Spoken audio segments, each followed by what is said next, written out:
Amen. On va devenir un merci de venir. Et Seigneur, merci pour ce matin. Nous savons que Narcy est béni de toi. Et merci Seigneur parce que tu veux l'utiliser ce matin comme un robinet par lequel, toi la source, tu vas sortir pour bénir l'Église. Alors Seigneur, nous te remercions pour cette parole. Je prie Seigneur pour que cette parole trouve place dans nos cœurs et nous aide à grandir avec toi. Merci Seigneur pour ces moments. Amen. Amen. Amen. Bonjour à tous.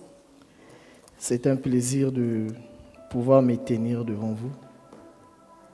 Un honneur. J'aimerais poser une question. Qui a envie d'adorer et de prier ce matin? On dirait que je ne vais plus prêcher. Hein? Amen. Avant de prêcher, j'aimerais dire quelque chose. Il y a de cela quelques temps, je suis venu à l'église et je n'étais pas bien. Je n'ai jamais eu l'idée d'abandonner de marcher avec le Seigneur. J'ai jamais eu cette idée. Mais un dimanche, je suis venu à l'église et je sers Dieu depuis longtemps quand même. Et je suis arrivé, c'est Hervé qui était des présidences. C'était la première fois qu'il faisait la présidence ici. Et donc je suis arrivé, je me suis mis à genoux et j'ai levé les mains. Je rendais grâce au Seigneur. Et il est venu vers moi, il m'a dit, Narcy, tu es sûr, tu vas bien? Et je lui ai dit, oui, je vais bien. Et donc il a pris la présidence, mais il est revenu vers moi. Et il m'a posé la question, Narcy, tu es sûr que tu vas bien? Je l'ai regardé, je lui ai dit, Hervé, je vais bien. Je n'allais pas bien. Je n'allais vraiment pas bien. Et il nous arrive dans la vie de vivre des situations où on a l'impression que tu sors d'une situation, mais c'est comme des vagues. Tu sors d'une vague, tu rentres dans une autre, tu sors et tu rentres dans une autre. Et alors je suis venu à l'église le mardi, Marie est venue me prendre. Et Marie me pose la question, dès que je monte dans la voiture, Narcy, tu vas bien? J'ai dit, mais oui, Marie, je vais bien. Il me regarde, tu es sûr? Oui, oui. Donc on est venu à l'église à la réunion des prières. Et à la fin, Hervé m'a parlé encore. Et donc on part dans la voiture. Marie me dit, Narcy, tu es sûr que tu vas bien? Et du coup, j'avais dit à Hervé ce qui me dérangeait. Et donc dans la voiture, j'ai dit à Marien ce qui me dérangeait. Mais au moment où je parle à Marien, Dieu va me donner un thème. Et Dieu va me dire, ce sera juste un mot, devenir. Et le Seigneur me dit, tu vas prêcher sur ça. Donc moi, je ne savais pas vraiment de quoi il s'agissait. Et ce matin, j'aimerais te parler de devenir. Devenir semblable à Christ, devenir un disciple. Tu mettras le thème qui te convient le mieux selon l'approche de cette prédication, selon de comment Dieu va te parler ce matin par ce message. Amen. C'est pourquoi j'aimerais dire à l'Assemblée que lorsqu'on sert Dieu, il peut arriver qu'on passe des moments difficiles. Mais la Bible dit que le malheur atteint souvent le juste, mais l'Éternel en délivre toujours. Et il y a quelque temps, j'ai écrit dans le groupe des jeunes, je pense que c'est dans Ésaïe un verset qui dit « Dieu mettra au-devant de toi un ange qui va te précéder. » Amen. Avant que tu arrives, Dieu fera toujours quelque chose pour toi. Dieu, les anges, ce n'est pas un ange qui t'ira au ciel, mais c'est quelqu'un que Dieu mettra sur ton chemin. Ça peut être un inconnu, mais il te fera du bien. Amen. Et le thème de mon message ce matin, c'est devenir. Et j'aimerais que nous puissions lire le livre de Romains chapitre 8. Romains chapitre 8 à partir du verset 28. Nous savons du reste que toute chose concourt au bien de ceux qui aiment Dieu, de ceux qui sont appelés selon son dessein, car ceux qu'il a connus d'avance, il les a aussi prédestinés à être semblables à l'image de son Fils, afin que son Fils fût le premier-né entre plusieurs frères. Et ceux qu'il a prédestinés, il les a aussi appelés. Et ceux qu'il a appelés, il les a aussi justifiés. Et ceux qu'il a justifiés, il les a aussi glorifiés. Amen. Amen. La Bible nous dit dans Éphésiens chapitre 4, verset 11, je lis, « Il a donné les uns comme apôtres, les autres comme prophètes, les autres comme évangélistes, les autres comme pasteurs et docteurs pour le perfectionnement des saints en vue de l'œuvre du ministère et de l'édification du corps de Christ, jusqu'à ce que nous soyons tous parvenus à l'unité de la foi et de la connaissance du Fils de Dieu à l'état d'homme fait, à la mesure de la stature parfaite, afin que nous ne soyons plus des enfants flottants et emportés en tout vent de doctrine par la tromperie des hommes, par leur ruse dans les moyens de séduction, mais que, professant la vérité dans la charité, nous croissons en tout égard en celui qui est le chef, Christ. Et c'est lui, et grâce à tous les liens de son assistance, que tout le corps, bien coordonné et formant un solide assemblage, tire son accroissement selon la force qui convient à chacun de ses parties et s'édifier lui-même dans la charité. Amen. La Bible nous dit dans le livre des Romains que nous sommes semblables à l'image du Fils de Dieu. Lorsqu'on étudie ces textes, on comprend que le chrétien à la base a été créé, le chrétien existe, autant pour moi, pour vivre comme Christ a vécu sur terre. La Bible nous dit que Christ a existé en forme humaine sur la terre. Mais il y a quelque chose qui est dans Romains qui nous dit que ceux qu'il a connus d'avance, il les a aussi prédestinés à être semblables au Fils de l'homme. En d'autres termes, ceux qu'il avait connus dans l'éternité, il les a envoyés dans le temps, afin que dans le temps dans lequel nous sommes, Dieu nous a pris dans l'éternité, il nous amène dans le temps, pour que dans le temps, dans ce monde, nous devenions semblables à l'image du Fils de Dieu. Et lorsqu'on parle de devenir, nous avons tous le sentiment de devenir quelque chose. Nous avons le désir d'atteindre des objectifs dans la vie. Nous avons le désir de pouvoir faire des grandes choses, faire des exploits avec Dieu. Mais vous savez, lorsqu'on est chrétien dans ce monde, lorsqu'on sert Dieu, on n'est pas exclu des défis. On n'est pas exclu des obstacles. On n'est pas exclu de la trahison. On n'est pas exclu de la médisance. On n'est pas exclu du fait qu'on nous vende même.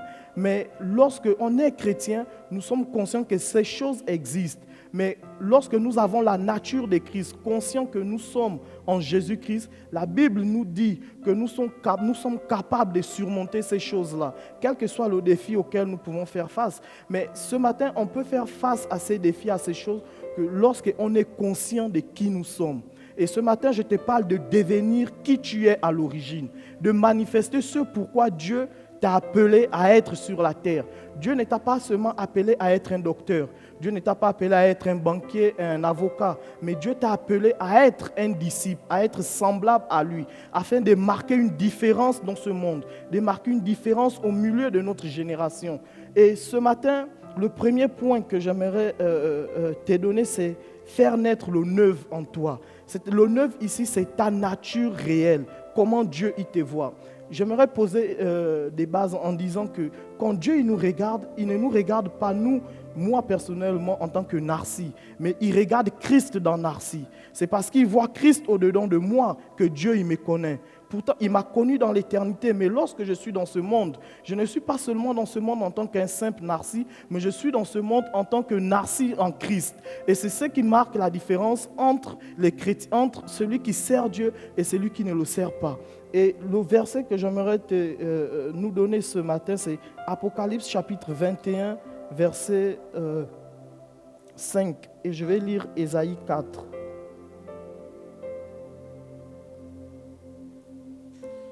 Celui qui était assis sur le trône dit, « Voici que je fais toutes choses nouvelles. » Il ajouta, « Écris cela, car ces paroles sont dignes de confiance et vraies. » Amen.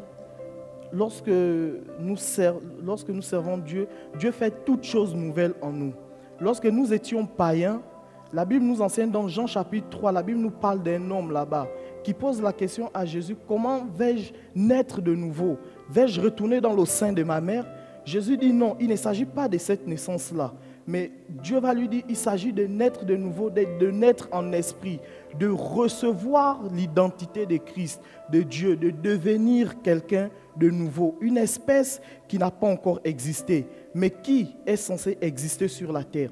Et Apocalypse nous dit qu'il fera quelque chose de nouveau. C'est Jean, l'apôtre, qui reçoit cette révélation-là. Mais pourtant, ce n'est pas quelque chose qui est censé arriver, parce que c'est quelque chose qui existait déjà. Jean lui-même, l'apôtre, qui reçoit cette révélation, il est né de nouveau. Il a Christ. Et je vais prendre un exemple. Lorsque Dieu parle à Pierre, Jésus parle à Pierre, il dit à Pierre, tu es Pierre et sur cette pierre, je bâtirai mon église. Mais au moment où Dieu dit cela à Pierre, Pierre n'est pas encore affermi. Il dit, mais quand tu seras affermi, en d'autres termes, quand tu seras devenu quelqu'un de mature, quand tu seras quelqu'un qui manie la parole avec excellence, lorsque tu deviendras une espèce qui n'a pas encore existé sur la terre, parce que notre image en ce temps-là, ce n'était que Jésus qui manifestait en réalité la nature divine. C'était seul Jésus, mais Jésus annonce à Pierre que toi, Pierre, sur cette pierre, moi, je bâtirai mon église. Et vous savez, lorsque Dieu dit qu'il va bâtir son église, Pierre représente ici les fondements de l'église. Pierre représente la chose sur laquelle on doit s'appuyer. Et lorsque on parle de cela, on parle alors du rocher que Pierre représente ici, le fondement, mais ce Christ en pierre qui doit être le fondement de nos vies. Mais j'aimerais nous poser une question. Où nous sommes aujourd'hui en tant que chrétiens? Qui est le fondement de nos vies? Est-ce que notre fondement, c'est juste nos acquis? Est-ce que notre fondement, c'est ce que nous sommes dans le monde? Ou notre fondement, c'est Christ? Parce que lorsque ton fondement est Christ, tu as une obligation en réalité en tant que chrétien. Je ne suis pas venu blâmer le peuple de Dieu, mais la vérité, c'est que quand on est chrétien, on a une obligation. Et cette obligation, c'est de manifester Christ. Et lorsque Jésus est parti, Pierre n'avait pas encore reçu le Saint-Esprit. Mais le jour où ils ont reçu le Saint-Esprit, Pierre, qui était autrefois pêcheur de poissons, qui était un peu barbare, qui était avec toutes ses qualifications humaines, mais lorsque le Saint-Esprit est venu habiter en lui, la Bible dit que Pierre a gagné 4000 âmes au Seigneur.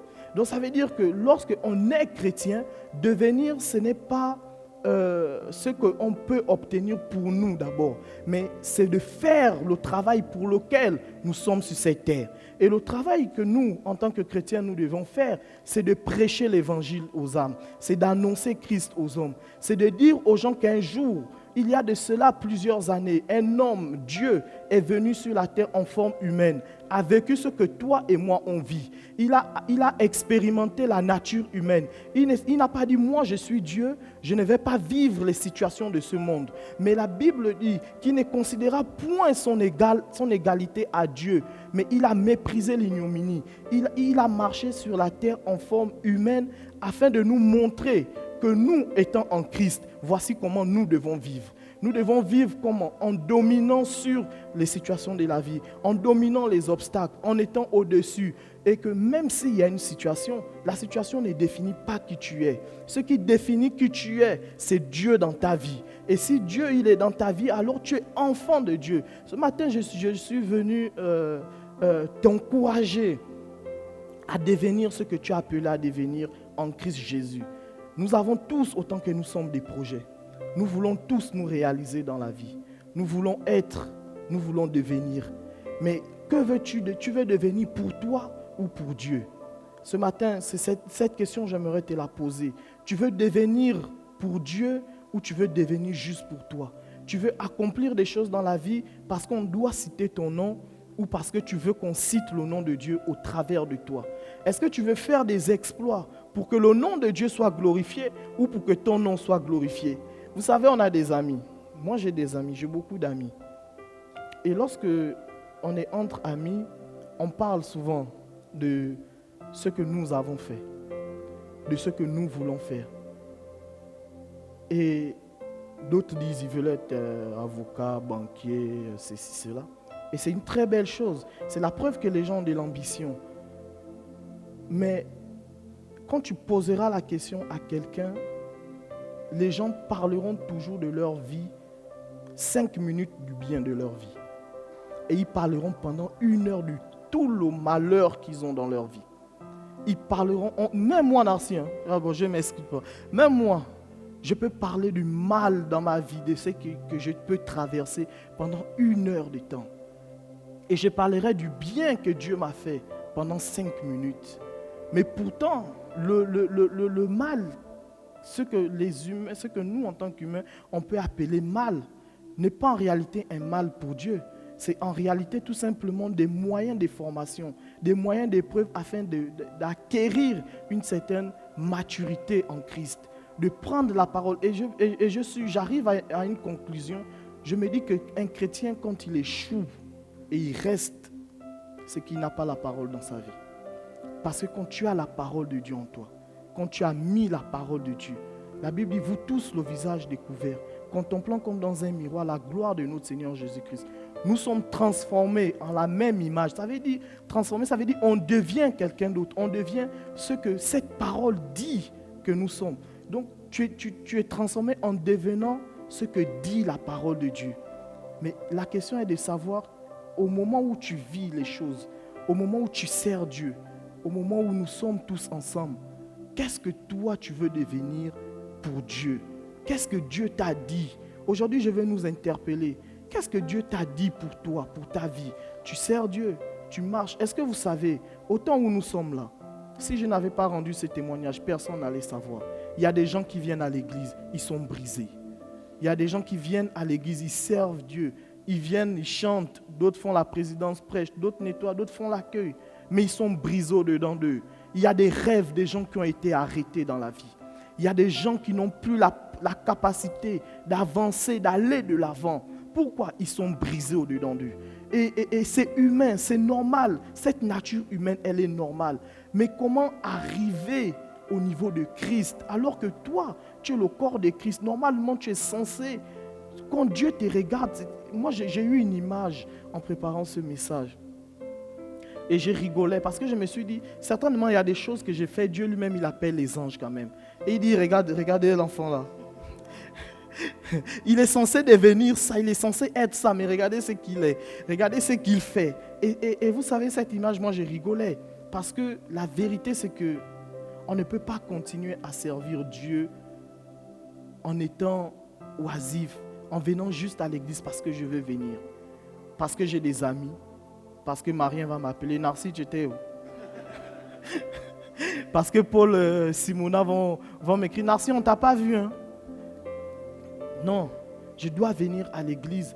Parce que chaque fois que je viens à l'église, communier avec les frères et sœurs, je suis en train de devenir quelqu'un d'autre. Je suis en train de chercher à manifester Christ. Tu peux manifester Christ aujourd'hui. C'est comme les dons. Aujourd'hui, tu pries pour quelqu'un, il a mal à la tête, il est guéri. Mais un infirme né, quelqu'un qui est né infirme, on te dit prie pour lui. Tu ne sais pas. Hein? Ça, on va tous voir. Nous allons tous voir si ça va. Si tu as dit, ok, vas-y. Pourquoi? Mais parce que la personne peut avoir un don de guérison, d'opérer. La personne doit grandir dedans. Doit augmenter la grâce de Dieu pour pouvoir manifester cela. Ce n'est pas de la magie. Ce n'est pas quelque chose qu'on prend chez les hommes. Non, ça vient de Dieu. Lorsque tu as Christ au-dedans de toi, tu dois augmenter ta grâce pour opérer plus de miracles, pour opérer plus dans ta propre vie. Et Dieu m'a dit quelque chose. Nous, quand on sert Dieu, on aime bien prier, hein, on prie pour les gens. Et on va voir le résultat dans la vie des autres. Mais dans ta vie, c'est difficile. Ce n'est pas que Dieu n'a pas envie de faire. C'est parce que tout simplement, tu n'as pas augmenté la grâce pour ta vie. Tu as augmenté peut-être la grâce pour prier pour les gens. Mais pour ta propre vie à toi, ce n'est pas Dieu qui viendra, je fais augmenter, non. C'est toi qui dois désirer cela. Désirer augmenter quelque chose pour ta vie. Cela passe par ta relation personnelle avec Dieu. Est-ce que tu es capable d'aller vers le Seigneur et de dire à Dieu, le projet que j'ai fait là, est-ce que tu es avec moi? Est-ce que tu n'es pas avec moi? Dieu doit te dire quelque chose. Dieu doit te donner quelque chose qui va te permettre d'aller de l'avant. Un jour, alors on cherchait des alternances et tout ça. Et j'ai dit à Dieu, je pars. Comme ça, je n'étais pas convaincu. Hein. Et là, alors, le Seigneur va me dire quelque chose. Parce que quand on a l'alternance, on a un salaire, on est bien, on a des avantages. C'était avant, parce que là, j'ai fini. Mais Dieu va me dire quelque chose. Je marchais. Il va me dire, c'est la bénédiction de l'Éternel qui enrichit et qui ne fait suivre d'aucun chagrin. Je ne connaissais pas la référence de ce verset, mais Dieu me l'a dit. Et j'ai compris que partout où je peux aller sur cette terre, je suis appelé à prospérer. Partout sur toute l'étendue de la terre. J'ai dit à Dieu, je ne mettrai aucune limite à ton nom dans ma vie. Peu importe ce qui peut se passer, si tu es avec moi, je gagnerai. J'ai eu des situations où ce n'est pas le concours de la main d'un homme qui m'a sorti, mais c'était la main de l'Éternel. La vie est pleine de surprises. Il y a des situations où tu te poses la question, comment je vais faire? Mais c'est Dieu qui est venu me sortir de là. Pourquoi? Parce que quelque part, j'ai travaillé, j'ai mis ma confiance en Dieu. Et ce matin, je vais te poser une question. Je ne vais pas être long, je ne peux pas prêcher tout mon message. Est-ce que toi, tel que tu es là aujourd'hui, tu cherches à devenir ce que Dieu t'a appelé à devenir? Est-ce que tu vis la vie que Dieu t'a appelée? La Bible nous dit que nous sommes aussi l'empreinte de la personne de Dieu. Dans le livre des Hébreux, on parle de Jésus qui est l'empreinte de la personne de Dieu. Mais lorsque je regarde l'empreinte, il n'y a qu'une seule personne qui peut avoir mon empreinte, c'est moi. Il n'y a pas deux personnes. Il n'y a qu'une personne qui peut avoir mon empreinte, c'est moi. Mais en Christ, la Bible dit que nous sommes l'empreinte de la personne de Dieu. En Jésus-Christ, ça veut dire tel que nous sommes là en esprit, nous sommes Dieu quelque part. Nous sommes Dieu, pourquoi? À cause de Christ, cette nature divine-là. Nous sommes devenus cela lorsqu'on a accepté Christ dans nos vies. Lorsqu'on a accepté de marcher avec lui, nous sommes devenus l'empreinte de la personne de Dieu. Et j'aimerais nous dire qu'autant que nous sommes, si tu es l'empreinte de Dieu, tu ne peux pas rester en train de pleurer. Tu ne peux pas rester alors que des gens sont en train de mourir et tu ne prêches pas l'évangile. Tu ne peux pas rester tranquille sans pourtant prier pour quelqu'un alors que les gens sont en train de souffrir. Tel que nous sommes là, imaginons nous avons tous le don de guérison. Et puis les hôpitaux ne font que grandir. Les gens viennent à l'église. Voici pourquoi si quelqu'un vient à l'église, les gens se moquent de la personne. Moi je ne comprends pas. Tu te moques de quelqu'un, toi qui es Dieu. Toi qui as la nature de Dieu au-dedans de toi, tu te moques de quelqu'un qui vient à l'église parce que cette personne n'est pas à ton niveau selon toi, ne présente pas des capacités que toi tu as. Tu te sens au-dessus de cette personne et tu méprises même cette personne-là. Comment toi, alors que Christ qui vit en toi, qui est venu sur cette terre, qui a donné sa vie pour nous sauver, nous tous, autant que nous sommes, vis au-dedans de toi. Tu dis tu es chrétien, Christ en toi l'espérance de la gloire. Tu cites très bien ce verset, mais tu n'es pas capable de regarder l'autre avec le cœur de Christ. Tel que nous sommes là, nous devons être capables de regarder les autres comme Christ regarde. C'est un exercice difficile. Quand quelqu'un t'a méprisé devant tout le monde, a touché ton ego, tu te dis que là, cette personne verra qui je suis. Ah, moi, ça m'est arrivé. Ça m'est arrivé. Ne vous inquiétez pas. Ne vous inquiétez pas. Mais vous savez, un jour on est allé en réunion chez Marie. Il nous a appelés en réunion. C'est mon beau-frère qui avait un peu organisé ça. Et pendant qu'on partait, chacun avait sa stratégie de guerre. Et mon beau-frère et moi, on était la journée ensemble. Et nous, on se moquait des autres. Bon, on riait des autres. Ce sont mes sœurs, on riait. Moi, je disais, elles vont venir, elles vont faire leur sketch et puis terminer. Et mon beau-frère me dit, Narcisse, s'il te plaît, ne parle pas là-bas. Embrouillé. Donc, on arrive chez Marion à table. Et donc, tout le monde, tout en parlait. Et moi, on me donne la parole en dernier. Mon beau-frère me regarde, je regarde mon beau-frère. J'ai dit, bon. Donc, quand je parle, je ne faisais que reprendre ce que les autres avaient dit. Au fond, moi, je n'ai rien dit de moi. Donc, je me suis comporté comme les politiques se comportent. Je n'ai fait que reprendre ce que les autres disaient. Je tournais juste, terminé. Et quand on part, je vais lire un verset dans la Bible. Donc, on est parti. Donc, je vais me retrouver avec mon beau-frère. Et Dieu va me dire, me donner un verset, non pas contre les autres, mais pour m'enseigner moi. Il va dire, et le verset dit, je te mettrai au-dessus de tes égaux.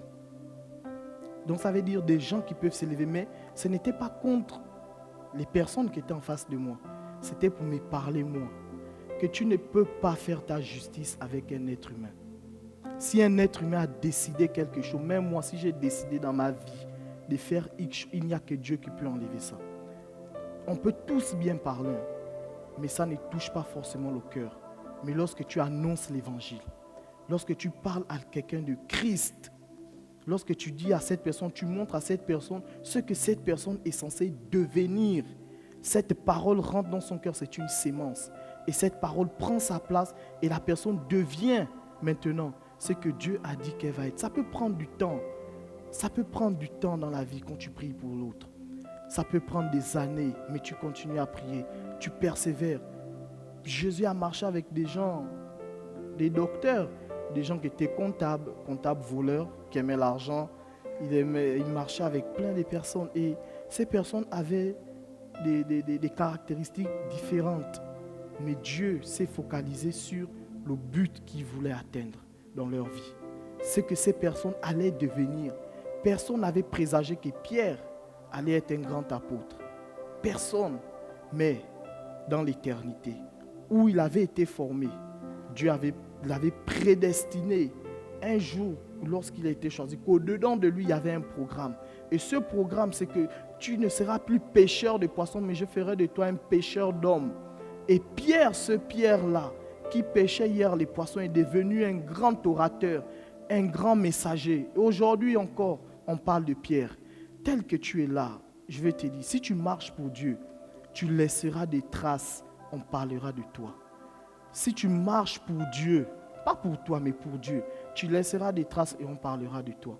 On ne peut pas toujours faire comme si tout reposait juste sur nous. Non, ce n'est pas ça. Et je vais donner un autre point.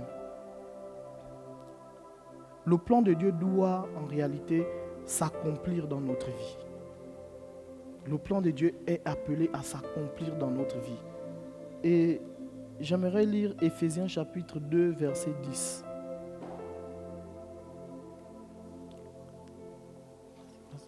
En réalité, c'est lui qui nous a fait.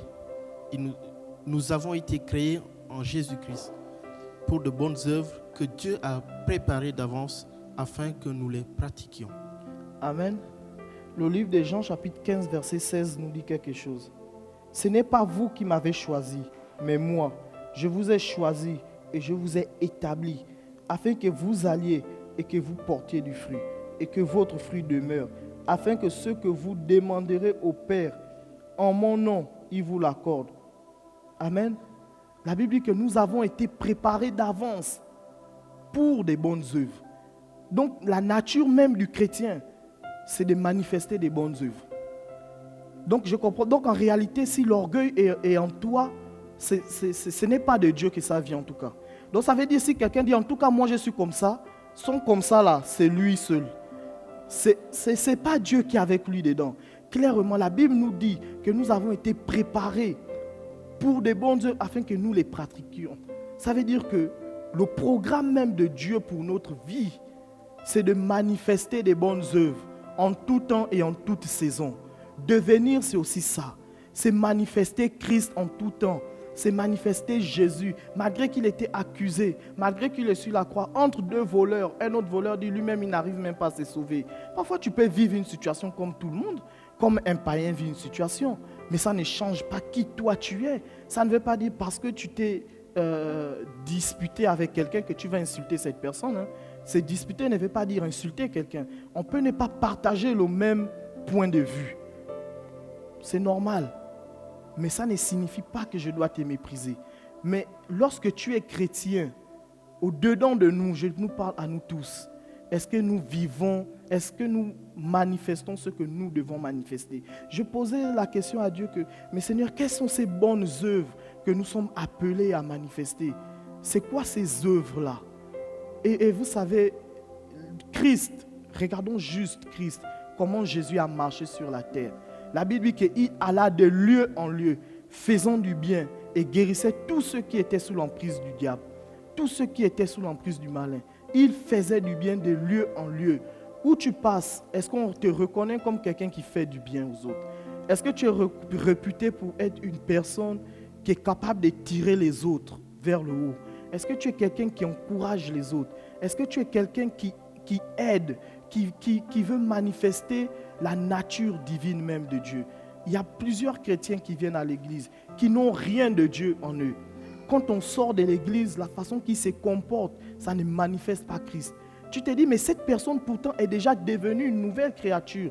Cette personne est pourtant déjà chrétien. Cette personne prie en langue. Cette personne intercède. Cette personne chante. Cette personne fait des choses. Mais comment cette personne-là peut vivre comme ça? Et vous savez, humainement, on dit, bon, il y a des péchés qu'on accepte, des péchés qu'on accepte. Le péché, c'est le péché. Le péché ne vient pas de Dieu. C'est dur à le dire, mais c'est la vérité. Le péché, c'est le péché. Si tu manifestes quelque chose, ce matin, je veux nous dire, si tu manifestes quelque chose qui ne vient pas de Dieu, au-dedans de toi, tu sais que ça ne vient pas de Dieu, laisse. Fais tout pour laisser, parce que ce n'est pas de Dieu, ce n'est pas ta nature. Ce n'est pas une façon pour moi de te blâmer, de te pointer du doigt. Ça me concerne, c'est moi qui ai reçu le message. Donc, j'ai été le premier à être enseigné. Ah. Laisse. Ne vis pas cela. Vis la nature à laquelle tu as été appelé. Et j'aimerais lire, la Bible dit, dans le livre de Pierre, la Bible dit, vous au contraire, vous êtes une race élue, un sacerdoce royal. Je vais lire ça. Oui. Vous, au contraire, vous êtes un peuple choisi, des prêtres royaux, une nation sainte, un peuple racheté, afin de proclamer les louanges de celui qui vous a appelé dans les ténèbres à la merveilleuse lumière. Je vais lire Jérémie chapitre 1, verset 5 qui dit « Avant que je t'eusse formé dans le ventre de ta mère, je te connaissais. Avant que tu ne fusses sorti de son sein, je t'avais consacré, je t'avais établi prophète des nations. » Et dans le livre, vous savez, notre appel, c'est une vocation divine. Ce n'est pas quelque chose qui vient de la terre. Ce n'est pas quelque chose qu'un homme a créé, mais c'est quelque chose qui vient de Dieu. Dans l'éternité, Dieu nous avait établis à faire quelque chose, à servir Dieu dans sa maison, mais où nous travaillons, où nous allons à l'école là, où nous pouvons faire notre activité, dans notre entreprise, dans nos affaires. Est-ce que dans ce milieu-là même là, où on se trouve, nous sommes appelés à manifester cette nature divine en tant qu'enfants de Dieu? Nous sommes censés manifester cette vérité divine-là. Il faut qu'on sache que tu es chrétien. Ce n'est pas une honte d'être enfant de Dieu. Ce n'est même pas une honte. Moi je ne comprends pas pourquoi les gens ont souvent honte d'être chrétien. Moi, si quelqu'un a honte d'être chrétien, c'est quelqu'un qui ne fait pas d'exploit. C'est quelqu'un qui ne réussit pas. Parce que si moi j'ai Dieu dans ma vie, devant n'importe qui, je le dis ouvertement, je vais toujours me présenter la tête haute. Parce que je sais que je sais déjà que le Dieu que je sers est vivant, mais je le porte au-dedans de moi. Et donc quand je me présente, il y a des situations où nous nous sommes présentés, on nous a reçus, pas parce que c'était nous Narcis. Parce qu'avant de partir, on a prié en langue. Avant de partir, on a cité le nom de quelqu'un. Et quand on s'est présenté devant cette personne, on a trouvé grâce. Pourquoi? On a fait ressortir notre nature divine. Corporellement, la personne ne comprend pas ce qui se passe. Mais comment cela se passe? C'est Christ en moi. La Bible dit, et je vais finir par là, on va prier. La Bible dit que les prophètes du temps ancien, Dieu a caché un mystère. Et ce mystère, c'est Christ en vous, l'espérance de la gloire. Nous citons toujours ce verset. Mais la Bible dit que les prophètes ont fait de cela, de ce mystère caché-là, l'objet de leur investigation. Pourquoi? Dieu les avait cachés, ce mystère-là. Mais à nous, il a révélé ce mystère.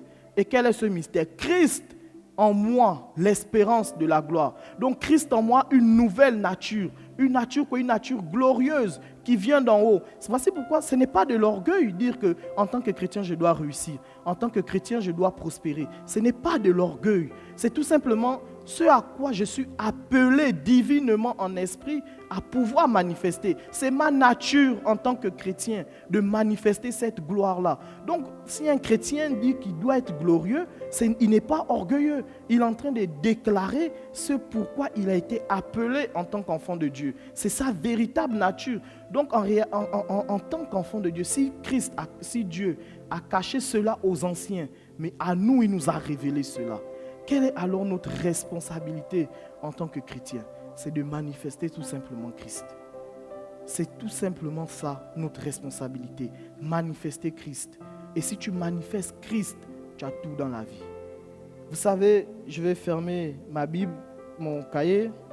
Je ne vais pas finir le message, mais je vais finir avec l'histoire d'un homme. Un homme appelé Jacob. Vous savez, si on fait le procès de Jacob aujourd'hui, moi je ne suis pas juriste, mais je sais que Jacob, déjà, premièrement, il sera accusé de, comment on appelle ça encore, de faux usage de faux. Il sera jugé pour association des malfaiteurs, lui et sa mère, parce que là je mets dans notre contexte, dans notre temps, c'est un bandit, lui et sa mère. Il a pris l'identité de son frère, il a volé la bénédiction, il a fait tout ça. Et Jacob a fui. Dans Genèse 32, je pense, on nous enseigne quelque chose. Et c'est Jacob qui parle. Il quitte chez Laban et il dit quelque chose à Laban. Il traverse le Jourdain avec un bâton. Et lorsqu'il revient, la Bible dit, Jacob lui-même qui va dire, j'ai traversé ce Jourdain avec un bâton. Mais je retraverse ce Jourdain avec des troupeaux.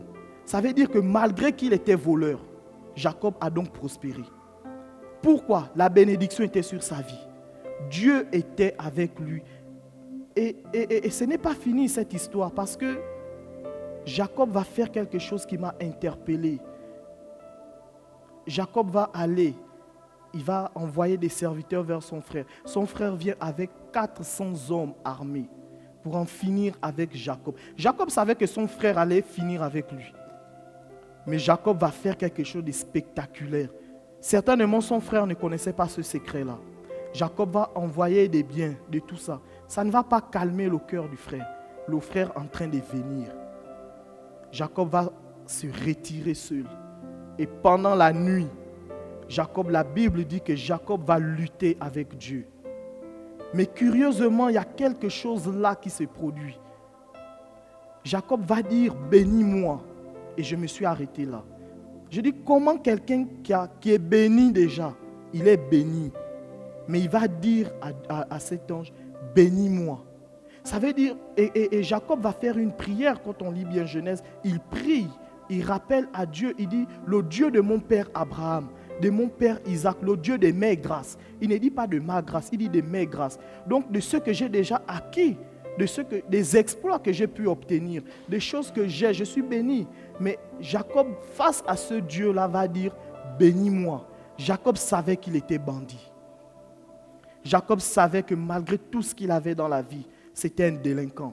Mais Jacob n'était pas encore devenu ce pourquoi il devait devenir. Parce que Dieu va poser la question à Jacob, quel est ton nom? Il dit, je m'appelle Jacob. Dieu dit non, désormais tu t'appelleras Israël. En ce moment précis de la vie, au moment où il a rencontré maintenant face à face le Dieu de ses pères, certainement tu es là ce matin, tu as aussi écouté l'évangile, tu as écouté la parole, tu sers Dieu mais tu n'as jamais rencontré Dieu. Comme Jacob, peut-être tu n'as jamais croisé Dieu dans ta vie. Quelque chose qui va te faire devenir, quelque chose qui va te faire quitter d'un niveau à un autre niveau. Tu as peut-être eu des choses dans ta vie parce que les gens ont prié pour toi. Parce que papa prie pour toi, maman prie pour toi, les amis, les frères et sœurs. Mais d'une relation personnelle avec Dieu. Jacob, dans son péché, dans le fait que c'était un malhonnête engagé, il a croisé Dieu. Et là, il dit, il ne s'agit plus du Dieu de mon père, du Dieu de mon grand-père Abraham. Il dit, bénis-moi là, tel que je suis là. Dis quelque chose afin que je change, afin que je devienne ce que je suis appelé à devenir. Et là, Jacob, Dieu va dire, désormais tu t'appelles plus Jacob, tu t'appelleras Israël. Maintenant, Jacob est devenu quoi? l'alliance avec Dieu. Jacob est devenu maintenant le symbole de toute une nation, le symbole d'un peuple. À quel moment? Quand il a croisé Dieu, quand Dieu a parlé de façon personnelle à sa vie. Dieu doit parler de façon personnelle à ta vie. Ce matin, tel que nous sommes là, Dieu doit te parler. Dieu doit te dire quelque chose. Il ne s'agit pas de courir juste derrière les choses. Voici un homme qui était béni, Jacob. Béni, il était excellent. Et même quand on lit son histoire, on va se rendre compte que Dieu même avait donné des stratégies à Jacob pour prospérer. Mais Jacob va dire à ce même Dieu-là, bénis-moi. Donc on comprend qu'il ne s'agissait pas de la bénédiction matérielle.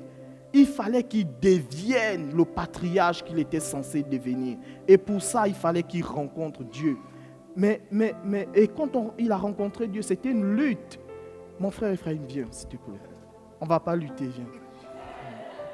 Vous savez, la Bible dit qu'il a lutté avec Dieu. Et pendant qu'il luttait avec Dieu, il a été frappé au niveau de la hanche. Et vous savez, malgré que Jacob, on va un peu marcher, je vais essayer de boiter. Malgré que Jacob était en train de boiter, vous savez, c'est comme ça la vie avec Dieu. Parfois, Dieu peut t'enlever quelque chose que tu voulais. Ça te fait mal, mais tu continues à avancer. Parfois, tu viens à l'église, tu pleures chez toi en cachette, mais tu continues quand même à avancer. Tu as mal.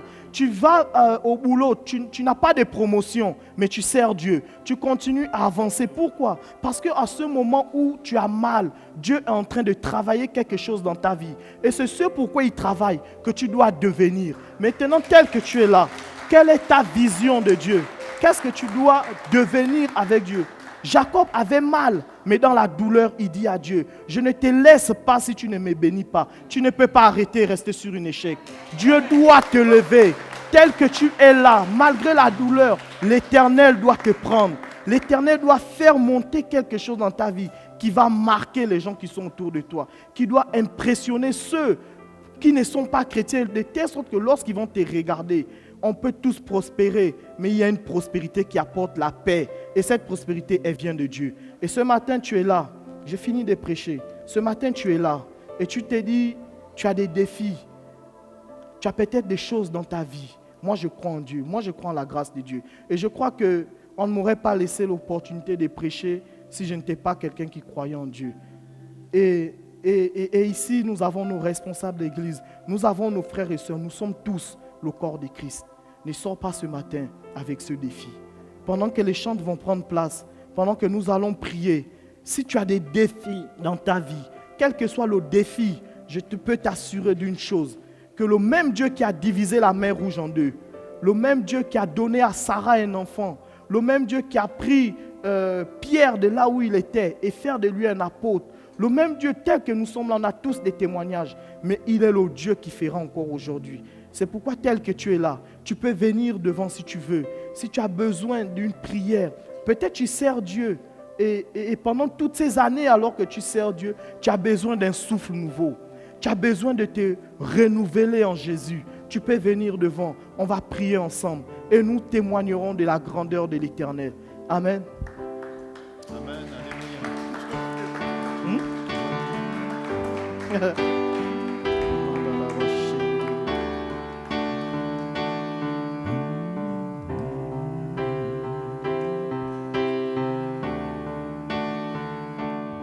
Quand je sonde l'univers,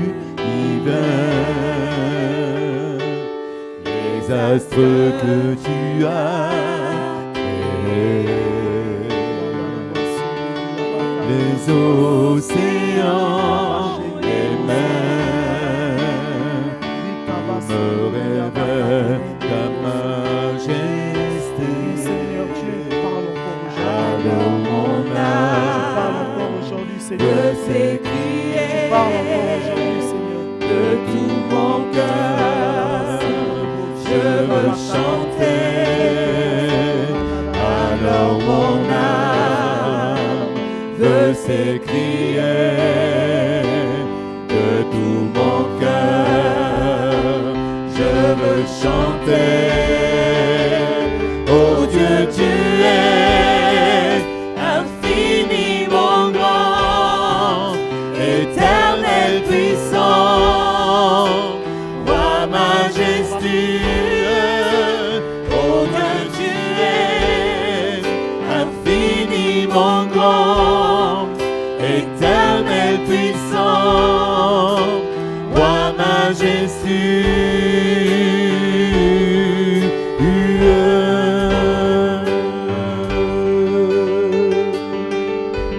Quand je sonde que tu as fait,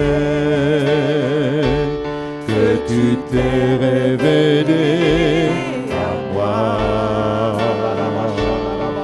que pour moi tu as tout créé, tu me révèles ta bonté. Alors mon âme peut s'écrier de tout mon cœur, je veux chanter. Alors mon âme veut s'écrier de tout mon cœur, je veux chanter. Oh Dieu, tu es infiniment grand, éternel puissant, roi majestueux. Nous soyons une église selon ses projets, une église selon son cœur, une église selon ses plans, une église selon ses plans. Est-ce qu'on peut tous prier ensemble? Est-ce qu'on peut tous prier ensemble? Est-ce qu'on peut tous prier ensemble? Que Dieu fasse de l'église ce qu'il veut que l'église soit, parce que c'est son église. Est-ce qu'on peut prier ensemble? Je prie pour chaque famille de cette église. Pour chaque famille de cette église. Selon ce que tu as fait du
Alléluia, Seigneur. Sois béni, Seigneur. Sois Alléluia, béni, Seigneur. Père. Alléluia.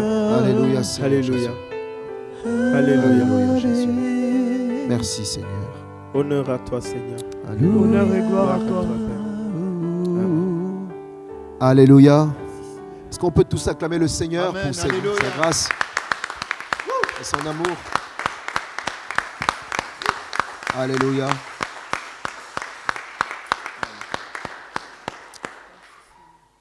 Waouh. Quand le Seigneur est au rendez-vous, ça donne ça. Amen. Ça donne ça. Alors il y a beaucoup d'absents. Nos frères sont encore en vacances. Mais écoutez, tout ce qu'on a entendu ce matin, soyons aussi des transmetteurs à ceux qui n'étaient pas là. Le Seigneur nous aime, le Seigneur veut nous faire du bien, individuellement, mais aussi en tant qu'Église. Amen. Donc, notre culte tire à sa fin. Est-ce qu'il y a des personnes qui sont là pour la première fois? Et après, on présentera Jérémie et son épouse. Est-ce qu'il y a des gens qui sont là pour la première fois? Si vous êtes là, vous pouvez vous lever. Si vous le pouvez, hein, bien sûr, hein, ce n'est pas une obligation. Comme Joël, il n'est pas là-bas. Toi, tu es ici. Voilà, tu es là, tu es à la sono. On va chauffer les mains pour vous accueillir. C'est parti.